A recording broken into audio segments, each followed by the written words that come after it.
Hello बच्चों, चलिए प्रश्न पढ़ते हैं। निम्नलिखित यौगिकों को बढ़ते हुए द्विध्रुव आघूर्ण के क्रम में लिखिए। हमें यहाँ पर तीन यौगिक दिए हुए हैं, CH3 CH2 CH3 प्रोपेन, फिर दिया CH3 CH2 NH2।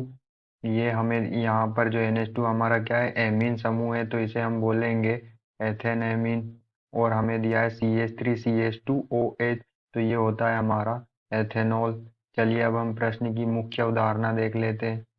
तो यहाँ पर हमारे प्रश्न की मुख्य अवधारणा क्या होती है, जो हमारा द्विध्रुव आघूर्ण होता है, द्विध्रुव आघूर्ण, इसे हम म्यू से दर्शाते हैं।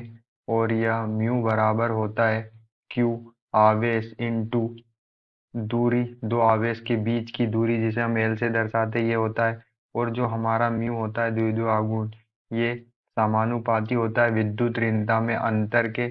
और विद्युत ऋणता को हम इलेक्ट्रोनेगेटिविटी भी कहते हैं, इसे EN से लिखते हैं।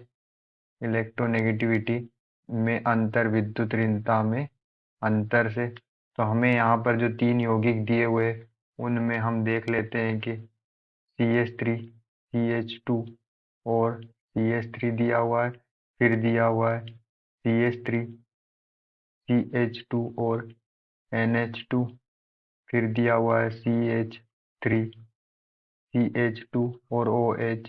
तो हम यहाँ पर देख सकते हैं कि हमारे जो तीनों यौगिक, उनमें CH3 CH2 CH3 CH2 और CH3 CH2, ये जो है कॉमन है, ये सब में क्या है, समान है। सिर्फ अंतर हमें कहाँ है, जो हमारे जो समूह है OH, जैसे यहाँ पर एल्कोहल समूह, NH2 ये हमारा एमीन समूह है, CH3 ये एल्किल समूह है। तो सिर्फ अंतर इनमें है।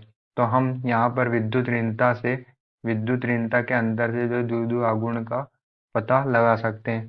तो जो हमारी इलेक्ट्रोनेगेटिविटी होती है, विद्युत ऋणता, वो इनमें सबसे ज़्यादा होगी ऑक्सीजन की, फिर होती है नाइट्रोजन की, और फिर होती है कार्बन की, हमारे जो है कार्बन की। तो यहाँ पर जो सबसे ज़्यादा किसकी होगी, ऑक्सीजन की, फिर नाइट्रोजन, और फिर ये कार्बन की। तो जो हमारा यहाँ पर क्रम होगा वो क्या होगा, यहाँ पर जो हमारा द्विध्रुव आघूर्ण का म्यू बराबर उसका क्रम होगा, यहाँ पर CH3 CH2OH, जो हमारा एल्कोहल है, ये हमारा है एथेनॉल। इस ये ज़्यादा होगा इसका द्विध्रुव आघूर्ण। फिर CH3 CH2 NH2 एथेनएमीन। फिर उसके बाद जो होगा, वो सबसे कम जो होगा द्विध्रुव आघूर्ण, वो होगा हमारा प्रोपेन का, CH3 CH2 CH3। तो ये इस तरह हमारा क्या होगा, द्विध्रुव आघूर्ण का क्रम होगा। आशा करते हैं आपको समझ में आया होगा। धन्यवाद।